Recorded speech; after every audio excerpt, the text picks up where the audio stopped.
All right, we've got one more short film, and then we're finally caught up. We made a third short film for my church. Let's talk about it.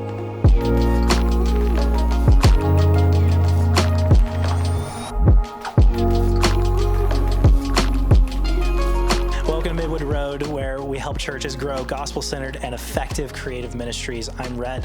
I'm here with Brandon Froge from Parable Productions. What's up? We have been reacting to the short films that we've made for Rock Point Church, and today we're going to be reacting to last year's Christmas short film, Long Expected. I'm pumped about this because it's definitely very fresh. This was just 2 months ago. Well, it was 5 months ago that we filmed it. Right. Because we learned the importance of pre-production. Pre-production, shoot it well before you need to deliver it. We shot this film in October 2024. Wow. Would not have happened otherwise. It's almost as if we learned something. We actually, we really did learn a lot. Yeah, this is great. I'm pumped about this. So this one was shot in 4 parts.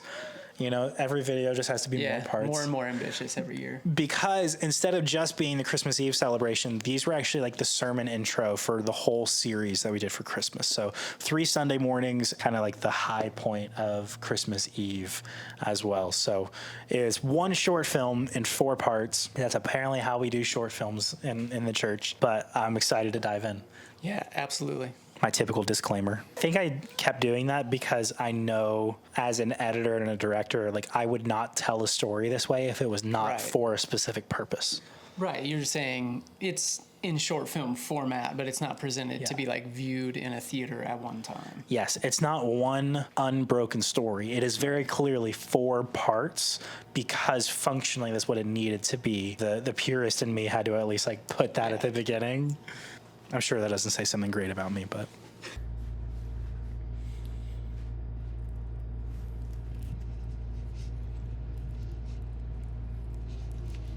That set looked so good. Yeah, great work by everyone that helped build that set.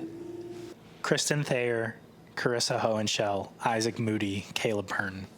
Took 4, I helped, but 4 people to build that set. Yeah.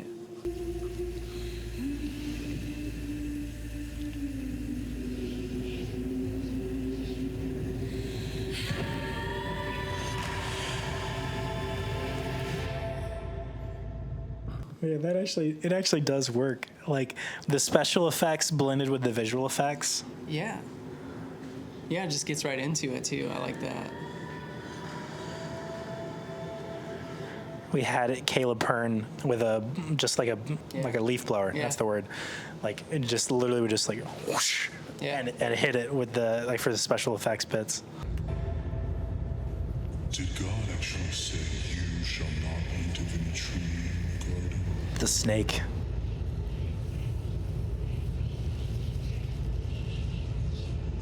You will not surely die, for God knows that when you eat of it, your eyes will be opened, and you will be like God, knowing good and evil.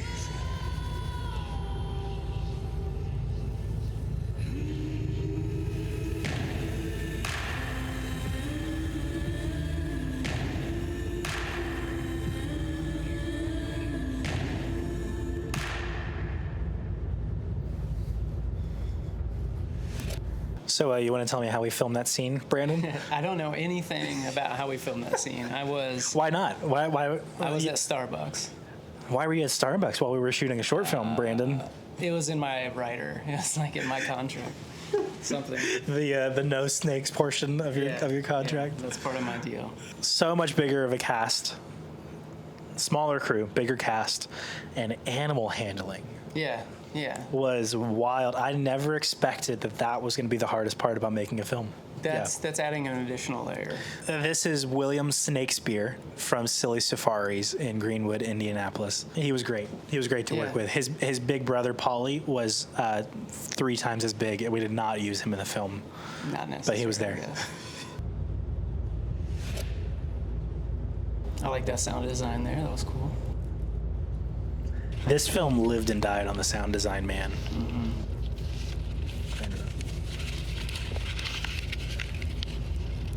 Because you have done this, cursed are you above all livestock and above all beasts of the field. On your belly you shall go, and dust you shall eat all the days of your life. I will put enmity between you and the woman, and between your offspring and her offspring. He shall bruise your head, and you shall bruise his heel. How long, Adonai? When will you deliver us? I literally keep forgetting that's a set, and I helped build it. Yeah, it worked. And Josh helped light that so well, too. That was crucial.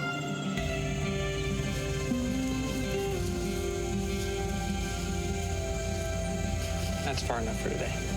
Sounds good to me.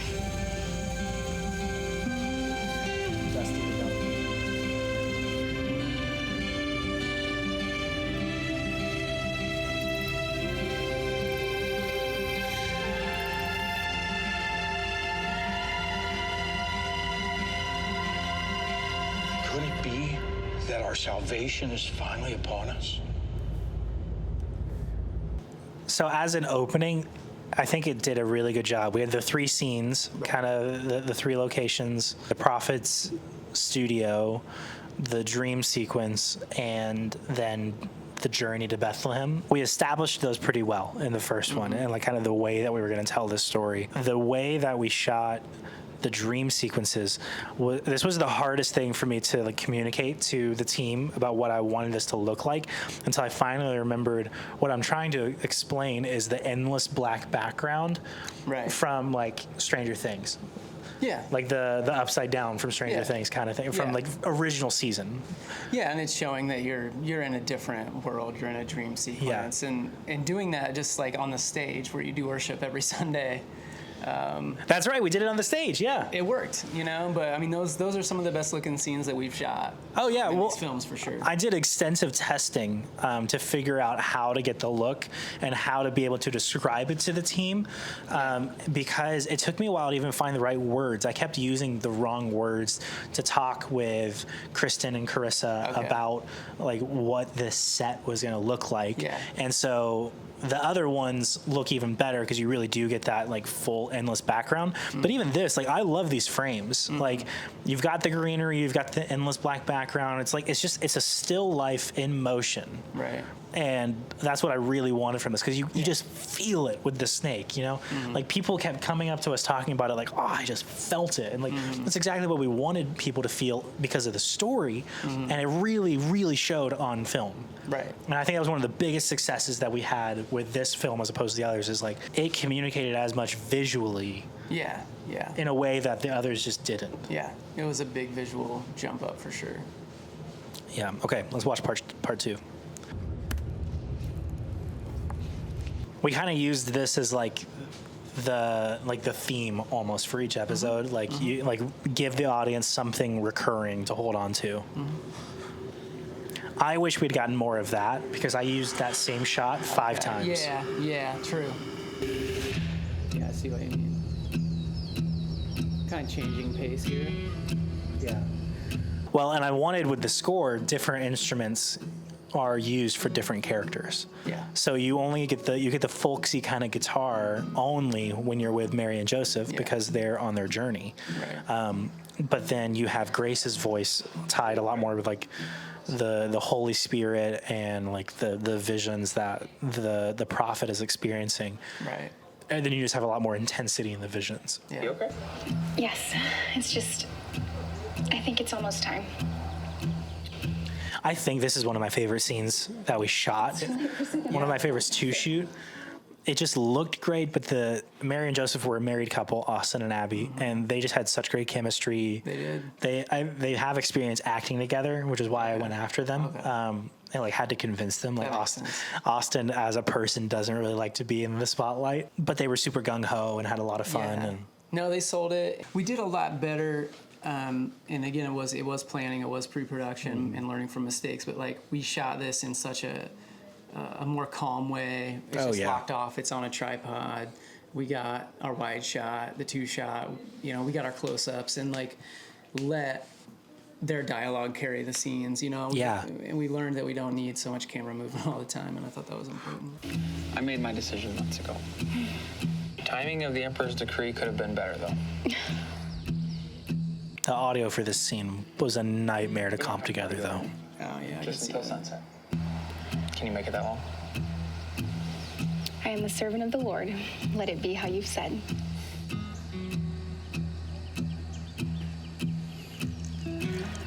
Some of my wife's sourdough bread made it into the film. Okay, nice. Well, the angel changed everything. Just to signal the transition from one scene to the next.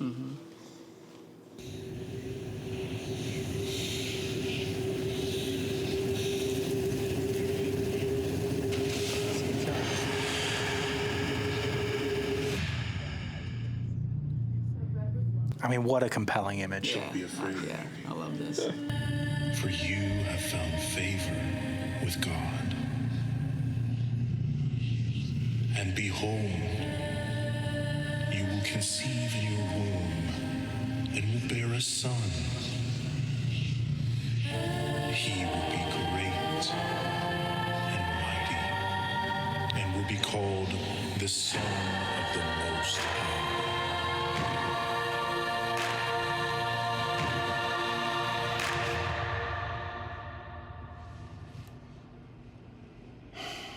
Adonai, what are you showing me? Ken Berger, what a man. Kill it. He did such a good job of putting Therefore, the Lord gravitas into the character, Yeah. but also just this like whimsicalness. Yeah, Our son I agree. shall call Yeah, his name. there's a calm wisdom, but there's something just fun in his personality naturally that comes across. But when, O Lord, how long must we wait?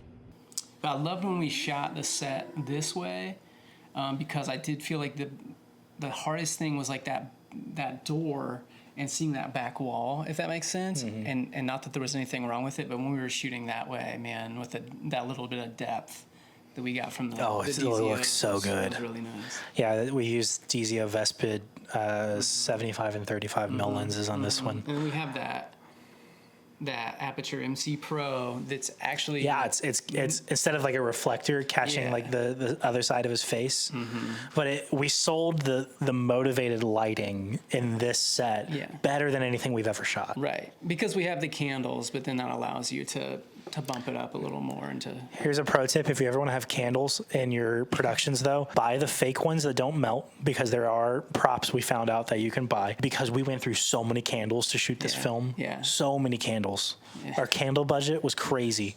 I mean, our candle budget was exactly what it was supposed to be.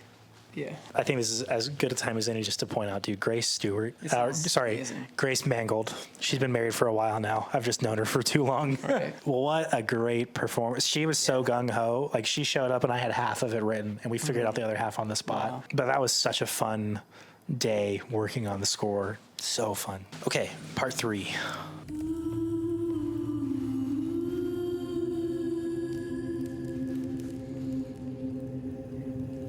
Bringing in that blue light for to match moonlight. Well, that's why we built the scene and the set the way that we did, is because we could be so versatile with it.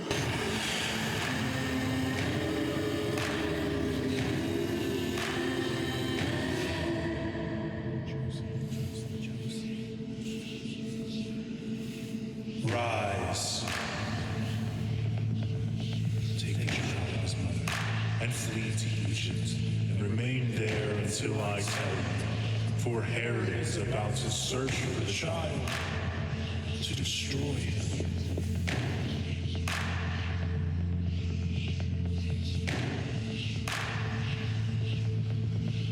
Such a cool shot. Yeah, that's fun. I I love sh- how he walks out of the frame too, because it transitions really well. Yeah. Clearly, our God does not And prefer to now we've got daylight coming through the same window, same set, all shot interior. the expected route. Who would have thought our Savior would come Exactly. Remember the words of Hosea.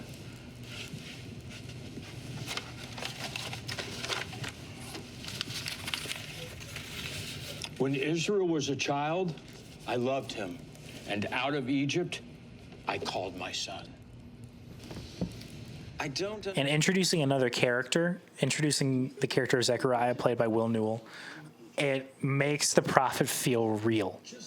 Like he's a real person. He interacts with other people. Yeah. People come to his home. This isn't just like a isolated thing. It was one of two decisions that we made that added a lot of realness and grounding to the character. Yeah.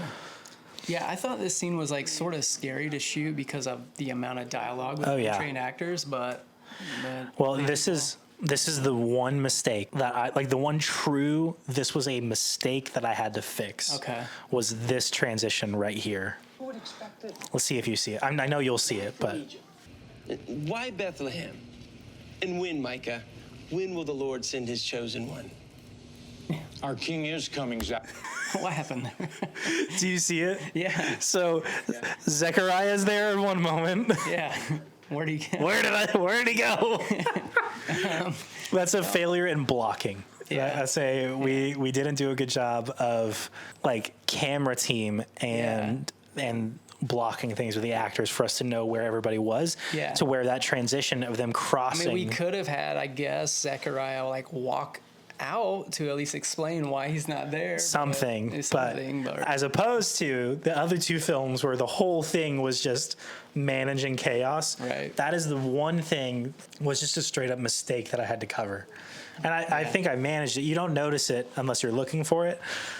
But yeah. Will, I wasn't intentionally trying to cut you out, I promise. Coming, Zechariah. A king from the line of David. He's coming soon. I am not an additive dissolve guy, but it worked out really well for the tone.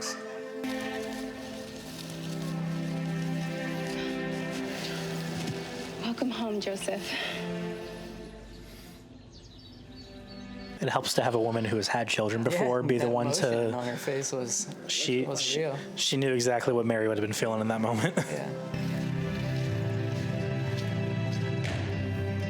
Also, I'm pretty proud of the set design here. I made this sign because I had no other time to do it. And just a little bit of hay. Right. We were able to hide it. I mean, it definitely looks like more machined than anything, but also, We gotta know where they're going. I never actually did remove this in post, but I did make a mistake when making the sign. Yeah, I think it's okay.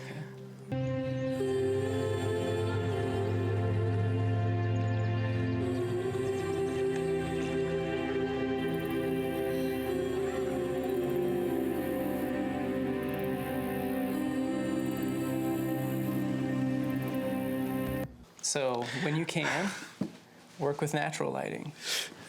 This is just the make it best looking golden thing that we've shot. Yeah, by a lot. I'll overlay it. You were rolling the camera when Ken and I were talking about the motivation for the scene. Yeah. And it's become one of my favorite pictures that's ever been taken of me ever. I'm still going to, I promise Ken, get it printed for me and Ken and for you if you want one. Yeah, absolutely. But it was just such a cool moment. Like, cause I remember, you know, we were talking in the other video in 2023 when we made David at the Manger, I left day one of shooting exhausted and depressed a little bit because questioning yourself. It was so hard. I left day one of this film stoked. We got everything we needed. It was a long day, but we made it. We did a lot of cleanup and tear down after the end of day one. But by this point of shooting, because this was the last scene that we shot in the film, I was on cloud 9, like pinnacle moment as a director, as a cinematographer. Like, this was such a cool moment for us. Yeah, it was. I mean, you don't always even obviously shoot things sequentially, but we happen to be like, here's our last scene, and it's the last shot we're actually filming in real time, and the lighting is perfect. And kind of seeing like the prophet out in a different setting in the real world was cool. So yeah, and just like it felt like we were able to put the gear that we had to use the best, because like we're shooting on like the Ursas that are not made for like low light settings that much. It worked on this film, but like this is where they shine the most, and yeah, it was fun to shoot. Yeah, this scene is just one of my favorites ever. Just a mountaintop moment, like a hilltop moment, but a mountaintop moment for me as a filmmaker. I love this scene.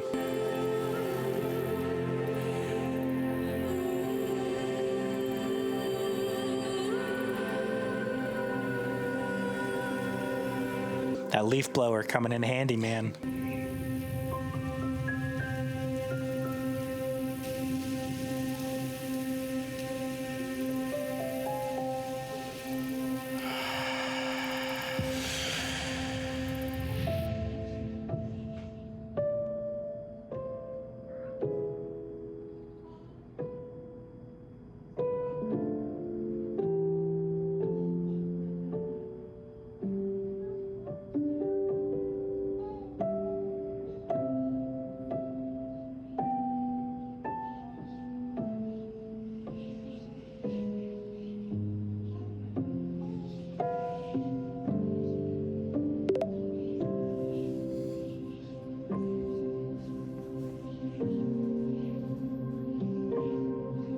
I mean, it's just such a compelling moment. Like, yes, it's a doll. It was originally going to be a real baby. The setting of this moment makes it feel so special because it doesn't take much for you to like enter into this moment with them. Yeah, keep it simple.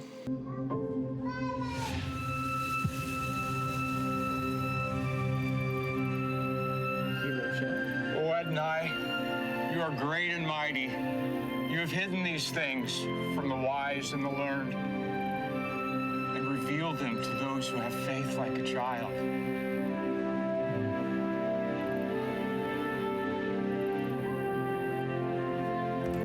I want you to tell me your perspective on those 3 shots and that moment being on set. Because I've talked to people about this a lot. Right. I want to hear about what that felt like for you.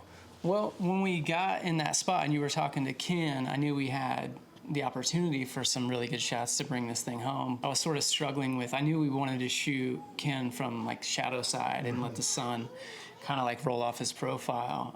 But me and Josh were kind of just fidgeting around till we felt like this was like the perfect spot.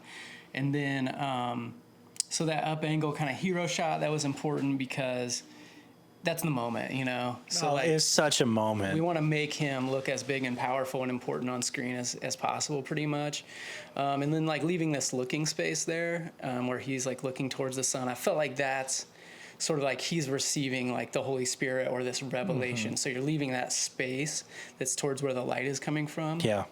And then the very last shot where it's just sort of like out of focus and stuff, that's just pointing the camera at the sun and letting it do its magic. Yeah. It really is. And so you just, you know. But we were all sitting there like as crew. I feel like there was just this like, there was this reverence and this awe. Like, we all felt what this moment was. Like, it was not, oh, that's Ken Berger, our friend. Right. Like, this is like, Yeah.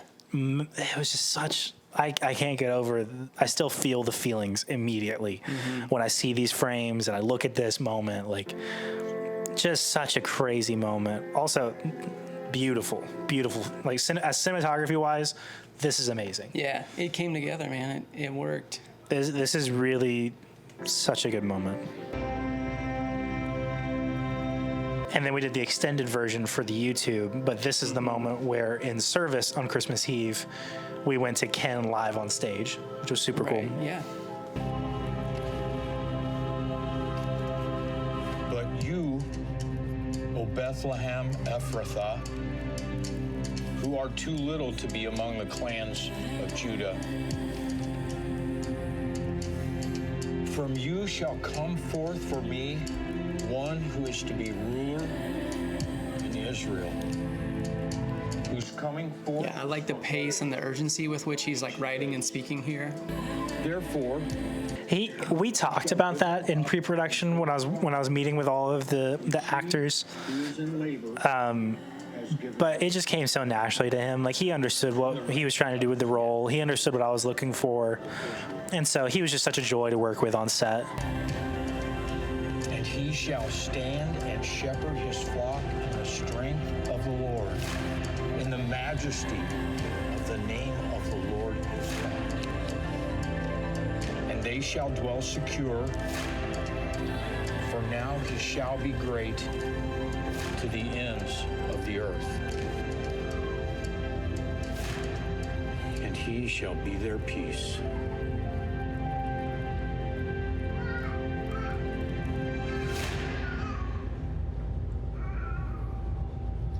There's not a lot of things that I'm as proud of as I am of this short. Yeah, that was ambitious. That was really ambitious, mostly on your part. That was the first thing you said to me when I roped you into this project. Like back in pre-production when we were talking, and I said, like, we're going to do 3 storylines and going to be 3 different locations, and we've got 6 actors and 2 animals. And I was like, are you sure? do you need a snack for her, babe? Un momento, por favor. What's your name? Tell me what your name is. Are you Princess Anna today, or are you Tarzan today? I'm Ivy. You're Ivy? Ivy. How do you spell Ivy? I-V-Y. Good job. Okay, go get a snack with Mama, okay? People are going to think I'm crying. No, but it was very ambitious, and we knew it. But I wanted to be ambitious. I really wanted to like challenge us because I felt like we could handle this kind of challenge with the time that we had to plan. Yeah. And the time that we had to we had enough experience on the production side of things to figure out what's going to be the best way to do these things. Mm-hmm. And we got it on the calendar. I mean, Pastor Jeff told us about the ideas for this series in January. Mm-hmm. We started planning the logistics in March. We had a couple other projects to wrap up during the middle of the year, but I started roping you in like May and June for us to start really working through it. We got the rental list together like very early. That was important.